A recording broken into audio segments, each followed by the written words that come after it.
And everybody's here now from our side. All right, great. Well then, hello everybody and welcome to our Research Elevator Pitch event with Indiana ITE. The agenda for today's event will be as follows. I will begin by explaining the rules of our pitches, the evaluation criteria that Indiana ITE judges will be following, and the prizes. After that, student pitches will be delivered, followed by score tallying and announcing winners, and we will eventually sum it up with some closing remarks in the last 5 minutes or so. I would like also here to note that this event is being recorded and will be uploaded to our YouTube channel later. So there will be a total of 7 student pitches. Each will be given a total of only 60 seconds and will be followed by 4 minutes of Q&A time for only the judges. A clock similar to the one displayed here will be the way we will measure our 60 seconds for the pitch and 4 minutes for the Q&A time. And due to the limited time of this event, I will be keeping a sharp eye on the timer and will move on whenever the time expires. For our judges, whenever you have a question during the Q&A time, I ask you to please raise your hand, use the raise hand feature shown on the screen. And once your hand is raised, I will call on your name, you will unmute, ask your question. And in the event of no hands raised, we will just proceed to the next student pitch. The judges for today's event will be our Indiana ITE members in attendance and will be evaluating each student pitch based on its content and organization. So simply how the student described the problem, the solution, and the selling proposition. Delivery, how audible and the level of enthusiasm. And the visual, so how good that one slide is looking. Eventually, these 3 categories will be averaged, and that will be the single score for each individual pitch. And the highest 3 scores will be the 3 winners for today's event. Thanks to our sponsors today, Indiana ITE and the Center for Connected and Automated Transportation, the 3 winners will receive a $100 Amazon gift card, $60 Amazon gift card, and $40 Amazon gift cards. With that, I think it is time for us to roll and begin with the first student pitch. So Paul, whenever you are ready, please. Should I request control? Yes, and I have allowed that, so you can go ahead and begin. Awesome. Here you go. Okay, so in practice, when there's congestion due to highway bottlenecks, something called variable speed limits can be put into place. What this does is that it slows down the vehicles entering the bottleneck, thereby controlling the inflows to a manageable rate so that bottleneck congestion can be reduced. But let's imagine that I'm in that situation. I'm driving down the highway at 70 miles per hour, and I see this message board that tells me to slow down to 50. Chances are I'm going to ignore that and try to get out of congestion as fast as I can. And that's the biggest weakness of variable speed limits, human driver compliance. In my research, I try to see if autonomous vehicles can be used to encourage human drivers to behave themselves a little bit better. And I found out that they can. As you see in this figure, if it shows up, having about 8% of the traffic stream with autonomous vehicles can result in reduced congestion. And in this next figure, we can see that this is achieved by slowing down the vehicles that enter into the bottleneck. So in the final figure in the bottom over here, you can see that under identical conditions, the train simulations has almost no congestion backed up over here, unlike the baseline that has no autonomous vehicles. Thank you. Thank you, Paul. We apologize here, the timer malfunctioned, but we will go ahead and begin the 4 minutes for Q&A time. This is where the judges are asked to basically use the raise hand feature if they have a question for the speaker. So you can also see here displayed on the screen how you can raise your hand if you would like to ask a question. All right, we do have one from Laura. Laura, you can go ahead. Okay, so has this been applied in, sorry, you went so quickly and I was trying to do a couple other things. Has this been applied in real life yet or just? No, so this research is kind of a proof of concept to see if we can put autonomous vehicles out in the street and then have them improve what is variable speed limits in practice today. With your research, follow-up question, with your research, have you seen anything that might be beneficial or might work without autonomous vehicles and changing driver behavior? Really, this comes down to educating the people that, hey, you have to follow this speed reduction because there's going to be congestion here, and it's in everybody's best interest. That so education plays a role. Enforcement also plays a role. So if you could have somebody there, maybe some kind of a highway trooper or some kind of, but that also costs manpower. So that's why there's this issue that arises because it's difficult to enforce this kind of behavior, this kind of good behavior for congestion mitigation. Thank you. You're welcome. All right, we'll move on to the second question from Matthew. You can go ahead and unmute. Yeah, how many autonomous vehicles in that simulation would you need in order to make a difference in terms of make that improvement? So in that experiment over there in the simulation, 8% of the traffic stream is autonomous vehicles. So I think there's initially about 40 human-driven vehicles, and then there's an inflow rate of 2,000 vehicles per hour. And then of those, 8% are autonomous vehicles, and it can already make a pretty significant improvement. Yeah, that's impressive. All right, we'll move on to the last raised hand with Mr. Ford.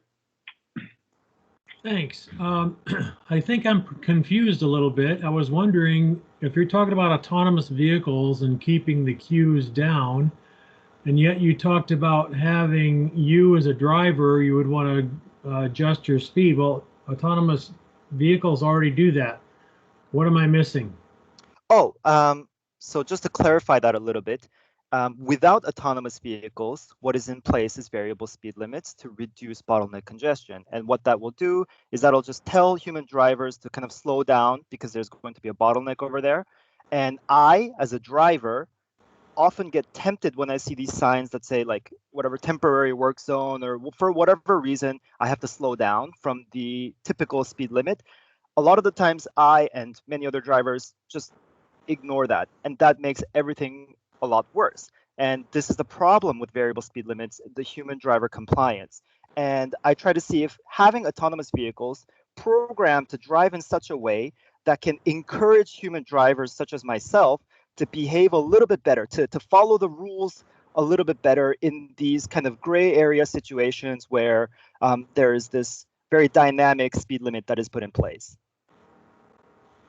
Thank you. Thank you. Great, perfectly on time.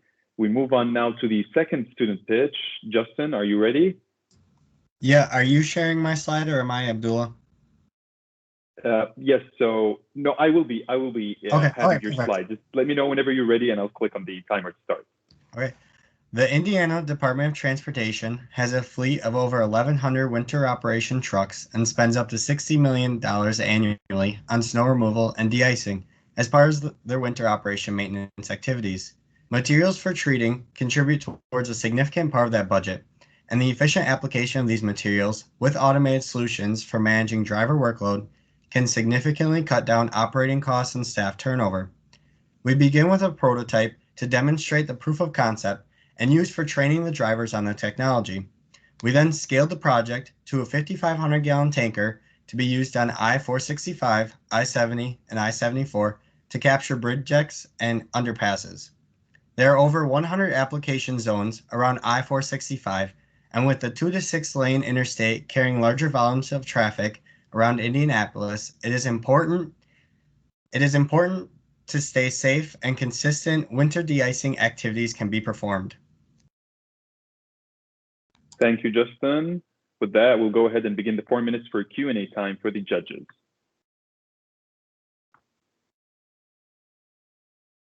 So if we see raised hands.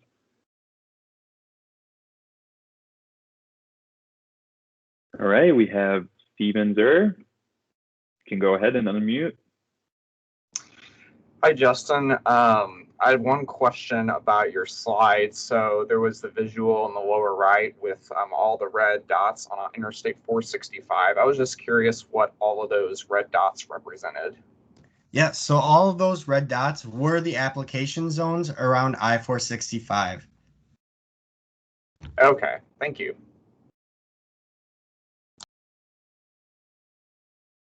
All right, we do not seem to have any more raised hands. I'll give it here maybe a couple of more seconds for the judges to finalize their scores. And we will then go to the third student pitch by Vamsi.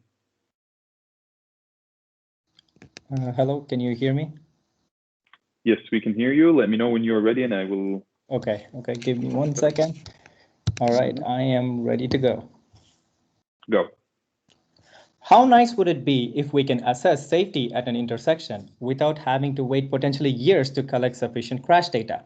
That was the question that Professor Tarko pursued for over a decade, and finally he had landed on a theory that can estimate the number of crashes given conflicts. Now, the missing piece was for a way to observe said conflicts, and his idea for that was T-scan. T-scan, or traffic scanner, is a LiDAR-based traffic monitoring system developed at the Center of Road Safety, Purdue. My research objective was to develop an algorithm that can track various road users only using LiDAR data. A picture of the T-scan system in action can be seen on the slide, left-hand side. The GIF shows an overview of the system. At the end of the GIF, we can see how crashes predicted by T-scan using conflicts in 9 hours is very similar to crash data observed over multiple years. Thank you. Thank you, Vamsi. With that, we move on to the Q&A for Vamsi. So questions, any questions for Vamsi? And we do have one by Mr. Ford. You can go ahead and unmute. Hi, I'm just wondering, Vamsi, do you have any idea? I know that Professor Tarko has been working on this for some time, but the amount of data that will be gathered and stored in this is going to be huge. Any idea what type of computer resources will be required for an agency to manage this amount of data over a 6 months or a year's time, and when do you get rid of it? Right. Great question. So the raw data itself is in the order of 20 gigabytes an hour per intersection. Now that's obviously very large and unmanageable potentially. So right now, what we are doing is we are condensing that down to only trajectories, and we have developed a custom file format to storing it. And if you're giving me a time frame of 6 months of continuous monitoring at an intersection, it would be sort of at the rate of 100 megabytes an hour, which is more like a movie. So just imagine 6 months of continuous movies that you could have. Aggregation can happen, so you can have counts, etc. Like all the other applications, you can aggregate it the way the user wants. But if you want the trajectory data stored, then that is kind of the rate at which it will be produced. Did I answer your question? Yes. I got a follow-up question though. How do you determine which intersections to put this LiDAR unit or? It is a mobile unit. So it is up to the user. So they can decide which intersection they want to monitor, take this trailer-based system over there, and then you only need to monitor for a few days, and you would have enough data to predict crashes. All right. Thank you.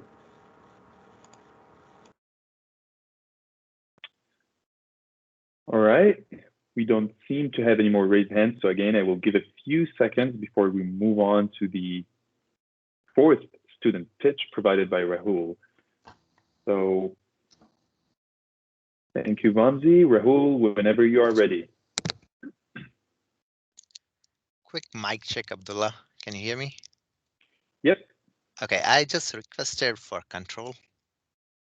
Yep, you should have control right now. Okay, awesome. Yep.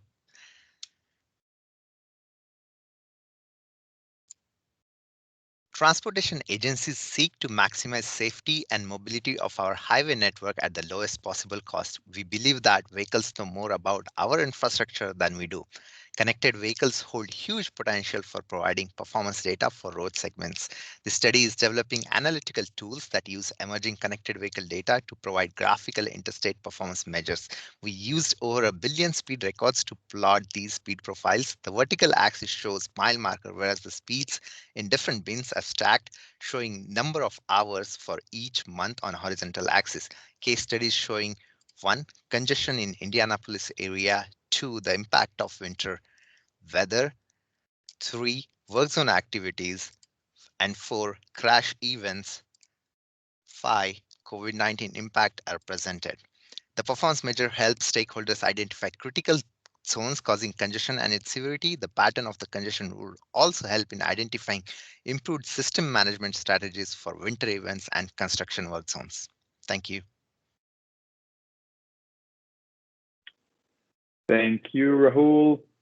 That we move on to the Q&A, and I see two hands raised. We'll begin with Mr. Ford. Rahul, I've been around for a long time, and the INDOT had had considered the idea of Bluetooth technology. They considered the use of red light running cameras and all these things, and the legislature and the lawyers got in the way for infringements of people's rights and all this stuff. Are there any legality issues that are going to come into play using the technology you're talking about now that you know of? No. So these are the anonymized trajectory data. So when they come to INDOT or any of us for research, there is no information about the driver. It only gives you the speeds and the location of a particular trajectory. So the connected vehicle data holds that huge potential, but will not have, I believe, will not have any legality issues associated with it. Thank you. All right. The second question here is by Laura. Laura, you can go ahead. So I guess mine is actually kind related to Tom's, in that I was curious where the data came from. And did you use a vendor? Are they using Bluetooth? How are they getting? It says connected vehicle data. I guess what's the data, actual data sources? Yep. So the data presented is coming from NRIX, and they collect this data using various telematics and as well as sensors that they have in place, and they aggregate this data with the fidelity of every 1 minute for every 0.1 mile and 0.1 mile segment. So this is sort of a segment-based speed data. I hope that that answers the sources of this data. Yes, thank you. Just to follow on that, I'm just going to paste a link in the chat that shows the speed profiles for over the 5 years period. Due to short time period, I could not show all of it and describe, but might be interesting to look at it. All right, we do have one more question from Matthew. You can go ahead and unmute. Yeah, thanks. Big data has been a really cool feature in transportation for a while now, and tools like this have been available. And I guess I'm just curious because I've loved the ability to kind of look back in the past to see like events and how things happen in work zones. But how do we use big data like this and like what you're presenting to help us forecast things, look in the future to make roadways safer moving forward? Definitely. Easy answer to that is using some of the trends and patterns at particular locations or hotspots to try and predict congestion patterns in future and use that to help us understand what might happen. One other thing that we are also doing is hard braking is a huge form of data that's coming in, and we can use that as a surrogate for a crash incident. So before even crash happens, we can use that big data to identify those hotspots and take precautionary action before even it actually happens. Yeah, I like the idea of finding the hotspots. That's a good idea. Yes, so the speed profiles that were shown, you can see those hotspots clearly popping up when there is a red or pink region. So those are the critical or hotspots across the interstates. Okay, we are perfectly on time here. With that, we'll just move on. Thank you, Rahul, for your pitch. With that, we'll move on to the fifth pitch provided by Lisa. Lisa, whenever you are ready. Can you hear me, Abdullah? Yes, we can hear you. Okay. So, hi. Do you wonder how the area where you live will influence your adoption of autonomous vehicles? The adoption of autonomous vehicles, or AVs in short, could trigger crucial changes on mobility and the built environments. These changes could result in a reduction in active travel, which might lead to increases in obesity and diseases that pose a risk to public health. Using a combination of secondary data and a Chicago-based survey, this study enhances our understanding of the individual and location-based characteristics that could influence AV adoption levels. Another product model estimation suggests that innovators and early adopters of AV generally lack opportunities for active travel and tend to live in areas with high levels of obesity. The results of our study can inform planning and health interventions in order to avoid massive shifts from active travel modes to AVs. So, will you be an AV early adopter? Thank you. Thank you, Lisa. With that, we'll go ahead and also begin the Q&A time for Lisa. So any questions for Lisa?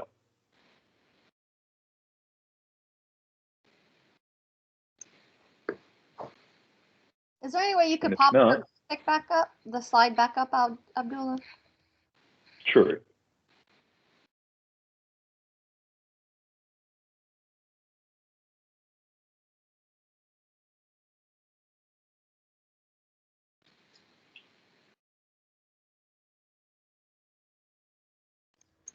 So we do have a question from Laura. You can go ahead.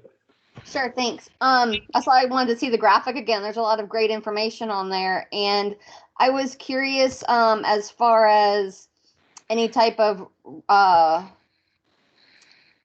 guess, real-world application that you've seen with this. Is your data, based on like real-world data, or I guess where's your data coming from? Yeah, so as I mentioned, we use a combination of real-world secondary data. So we use active travel infrastructure, and also we use data released from the CDC in terms of prevalence of non-communicable diseases in the zip codes.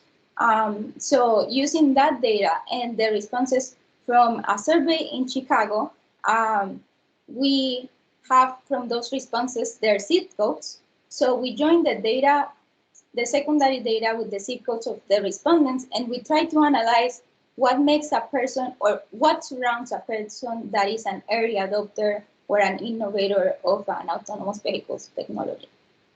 Okay, thank you. We have one more question from Tom Ford. I think it's closely related to Laura's question. I was wondering what real life implications, how do you see using this data that you're collecting? I mean, is it something that you're going to have public service announcements, or how are you going to use this that's being collected? Yeah, sure.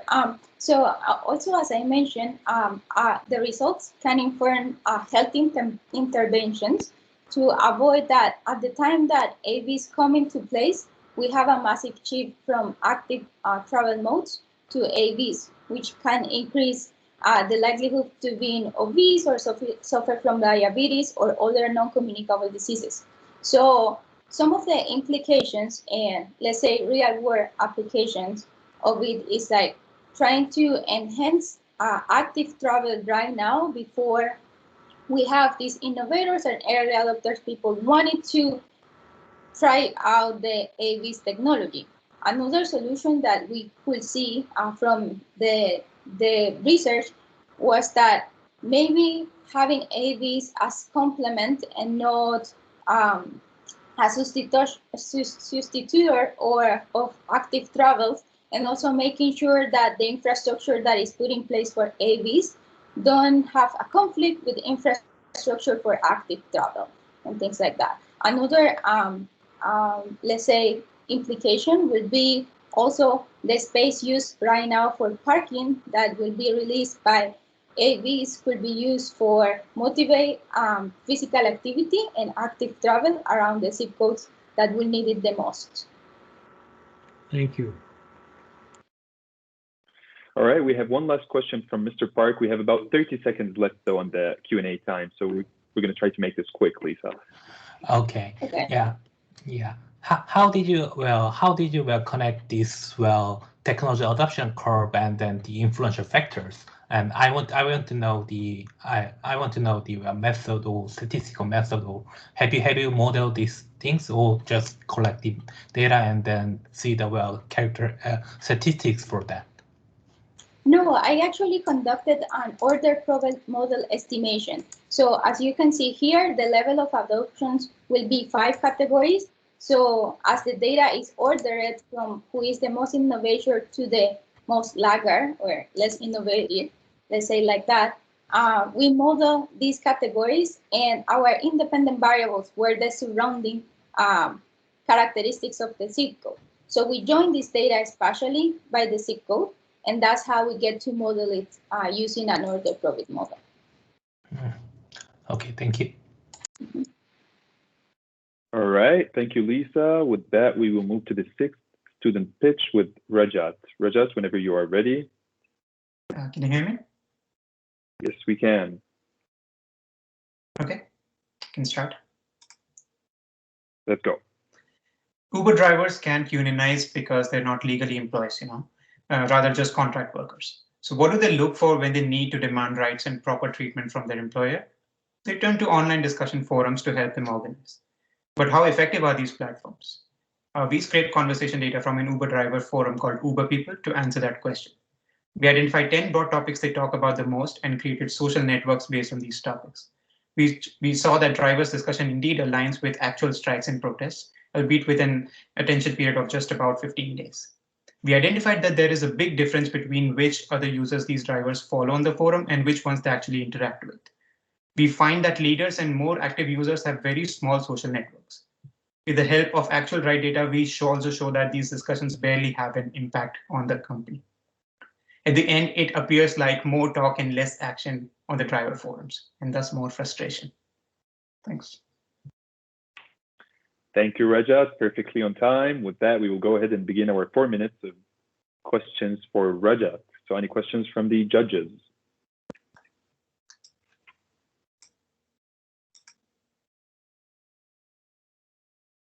Give a few seconds, even if there are no questions, to ensure that the judges will be able to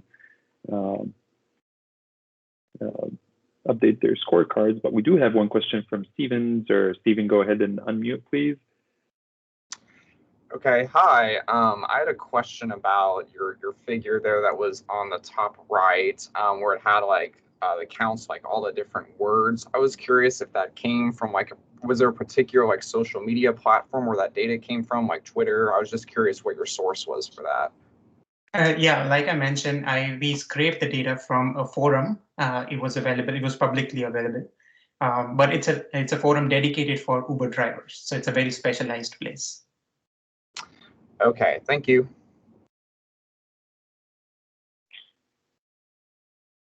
Great. We do not seem to have any more judge questions, so we will move on. Thank you, Rajat, again. And with that, Daniel, whenever you are ready. Awesome. Thank you, Abdullah. I'm requesting control, or I don't know if you want me to present. Okay, awesome. Traffic signal is, let me start it. Oh, Abdullah, is it going on your side? Oh. So you should be able to, yeah. Oh, do you mind if I start over again? All right. Sure thing. So you can, let me just, yeah. So you can go ahead now. Okay, thank you. Traffic signals generate hundreds of millions of delay each year in the United States. To improve efficiency, traffic signal performance measures help operators identify locations that have retiming needs. Currently, sensing and communication technologies are used to collect data, which is stored in databases from where performance measures can be calculated. In contrast, with this methodology, it requires a significant capital investment and only provides information on an intersection-by-intersection basis. In contrast, with increasing popularity of connected and autonomous vehicles, billions of trajectory data points are generated each month in the United States. By linear referencing these trajectory data points, we can calculate different performance measures, and with different methodologies, millions of trajectories can be analyzed within minutes to generate actionable performance measures virtually anywhere in the nation, increasing coverage and potentially reducing costs. Thank you. Great. We had all pitches perfectly on time. So thank you, Daniel. With that, we will open now the floor for questions for Daniel. And we already have two questions, one of them from Laura. Laura, you can go ahead. So Daniel, is there any, I guess, local application or nearby application of this, the performance measures you talk about? Nearby? Nearby where, I'm sorry? Near Purdue, in the surrounding. Yeah, absolutely. I mean, these methodologies function better whenever we have higher volume, but we start to see that around 15,000 AADTs is a good volume number for us to start seeing that penetration that we need to obtain these performance measures. So yeah, definitely any major roadway or again, anything with this kind of volume would be useful, would provide the penetration that we require. So I guess to ask my question better, what local agencies around in the area or even in the state have you seen this in action? So right now we are talking with different agencies, showing them how we can do this, and they're right now we're still in the process of these different agencies validating the results that we're obtaining. So they're not using this yet, but we're proving the concept, and they're really interested in these new methodologies. Okay, thanks. Yeah. Great. We have one more question from Matthew. You can go ahead and unmute. Yeah, thanks. So is this data that you're using or collecting to create these performance measures, is this coming is this part of stereotypical big data, or how are you collecting the data to generate these metrics? Yeah, so we buy the data from a third-party provider who's buying the data from different manufacturers. So yeah, we're basically just buying the data and using it. We're not collecting it ourselves. And I guess maybe a follow-up question to that then is, you're able to see the data in what kind of bins in terms of like timing? Is this like hour by hour? Is this 15-minute intervals? Is this minute by minute, cycle by cycle? How does that get sorted, I guess? Right, that's a really good question. So the trajectory data that we're getting has a 3-second interval. So every trajectory that we have, we're receiving a waypoint for that particular trajectory every 3 seconds. I hope that answered your question. Yeah, okay. No, thanks. That does. Great. I do not see any more questions, so I'm going to ask the judges, since this was our last pitch, to finalize their scorecards so I can here begin tallying the scores and shortly after announce the winners. Can you remind them what they're playing for, Alex?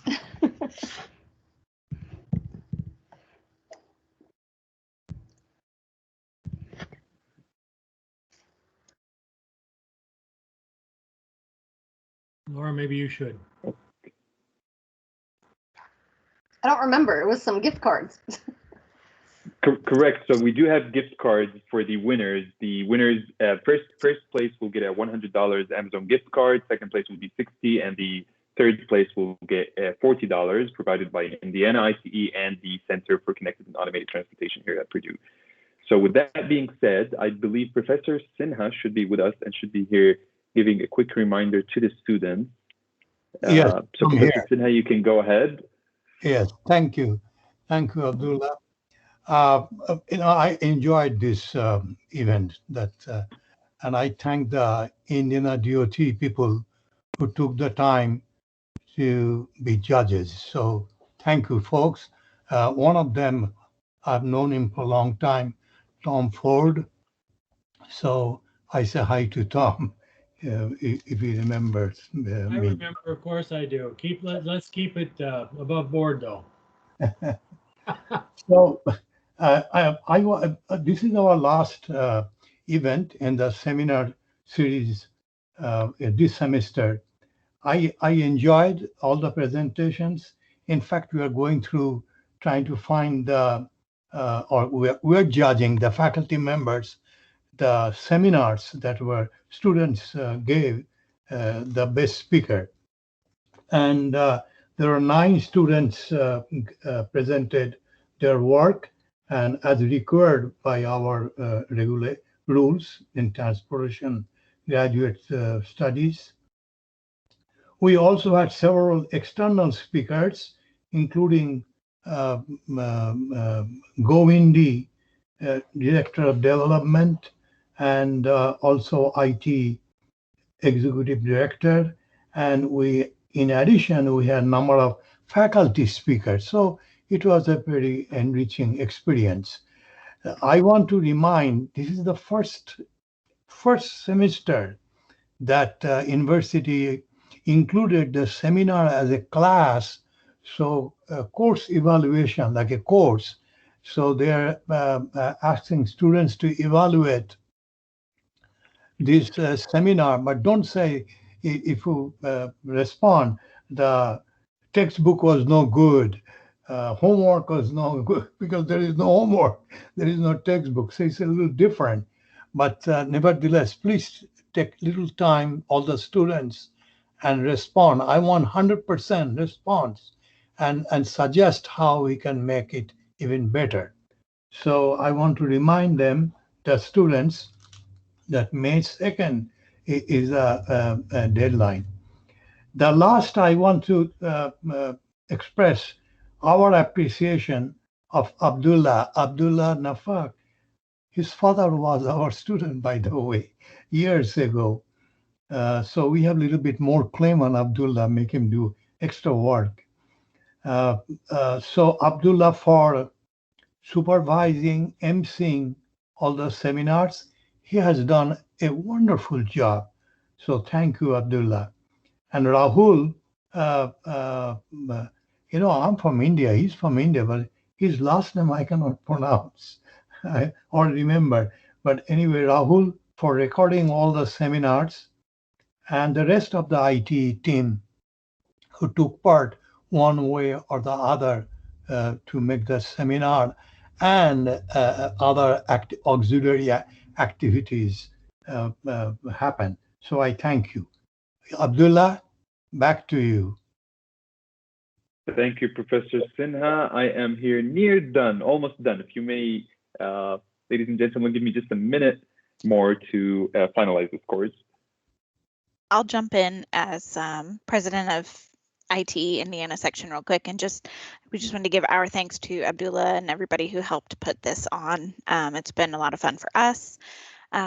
Very informational. We're always learning something from the students, so it's been neat to hear everything you're working on and things you guys have going on. We definitely want to keep doing this, so we'll try to get it planned for at least once or twice again next year. But again, just thank you all, and we've really enjoyed it this year.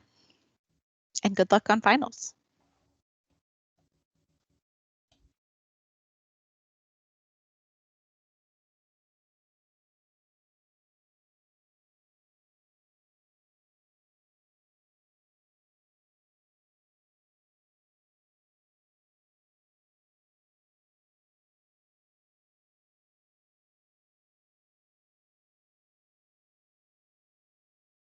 The suspense is killing us. I hope there's not a tie this time. No, we will not have a tie. That's the good news.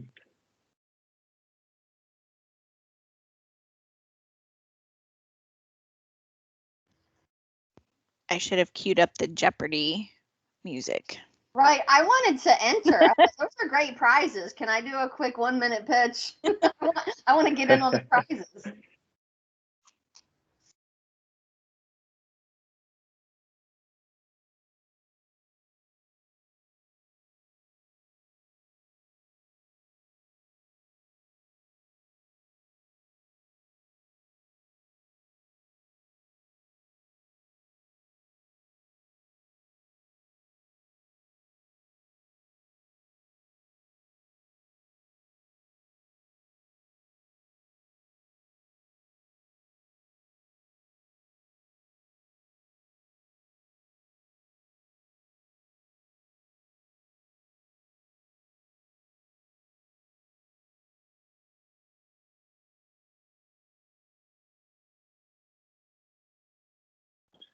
Okay, I'm here near done. Thank you all for your patience.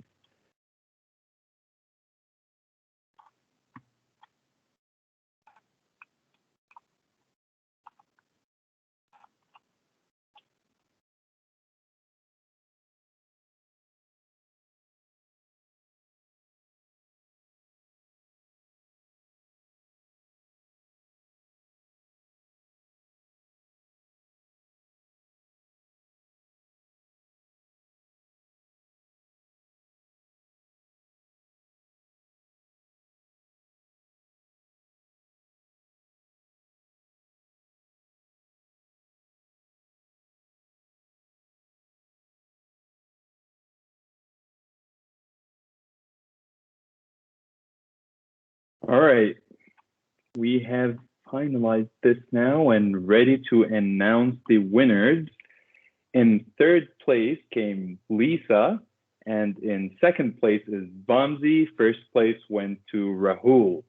So congratulations to the winners, and thank you to all student participants. This was great. It seems like Indiana ITE enjoyed it. I'm sure also Purdue ITE enjoyed it, and this shall be a yearly routine between our chapter and state section. So congratulations to the winners. And with this being officially the last seminar of the semester and also the last one for our current Purdue ITE board, on behalf of the board, Purdue ITE board, I would like to once again say thank you to our sponsors today for this event, and not only for today's help, but for pretty much everything they did through this academic year. Thank you to Indiana ITE and the Center for Connected and Automated Transportation. And of course, thank you to the Joint Transportation Research Program and all our transportation faculty here at Purdue for making this another good year, despite all the challenges we face. So thanks again to everyone. And we hope to see the same judges and maybe more this coming semester in a similar event. So thanks again, Laura. Thanks, Rusty, for helping us in organizing this.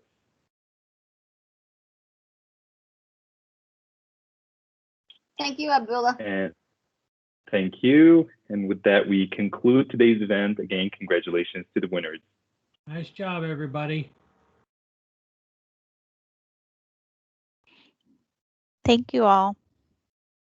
Bye. Thank you. Bye.